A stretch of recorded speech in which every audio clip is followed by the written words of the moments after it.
अगर तुम्हारे पूर्वजों ने राजनेता को, राजा को ही सब कुछ मान लिया होता तो जाने तुम कब के मुसलमान और ईसाई हो गए होते। जब तुम्हारे देश में आक्रमणकारी आए, तुम्हारे हिंदू राजाओं को उन्होंने परास्त कर दिया राजा के साथ, जैसा आज जुड़ रहे हो, तो उसी समय तुम समाप्त हो गए होते। 1000 साल तक गुलामी रही, 1000 साल तक तुम्हारा राजा वो रहा जो तुम्हारे धर्म से नफरत करता था, लेकिन फिर भी तुम बचे रह गए, क्योंकि तुम राजा के अंदर धार्मिक मामला नहीं देखते थे, तुम अपने गुरु के अंदर धार्मिक मामला देखते थे। तुम्हारे गुरुओं ने तब भी तुमको बचाए रखा। अगर राजा से जुड़े रहते तो जिस दिन तुम्हारा राजा परास्त हुआ था उसी दिन तुम भी परास्त हो जाते। लेकिन आज तुम राजा में धर्माचार्य खोज रहे हो और तुम्हारा राजा धर्म को जानता नहीं है, न धर्म को मानता है।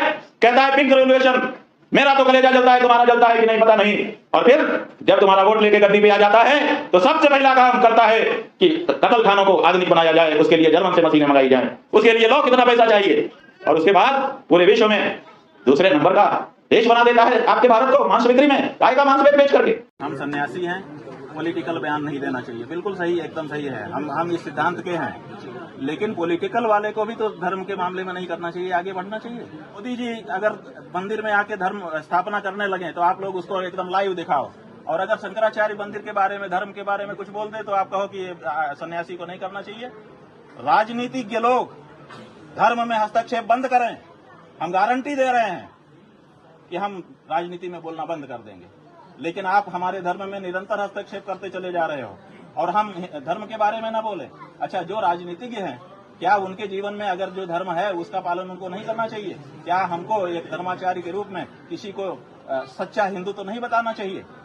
क्या हमको विश्वासघात जैसा जो पाप है उसके बारे में लोगों को, जनता को सचेत नहीं करना चाहिए? देखो, अगर तुम धार्मिक हो तो तुमको किसी के साथ विश्वासघात नहीं करना चाहिए।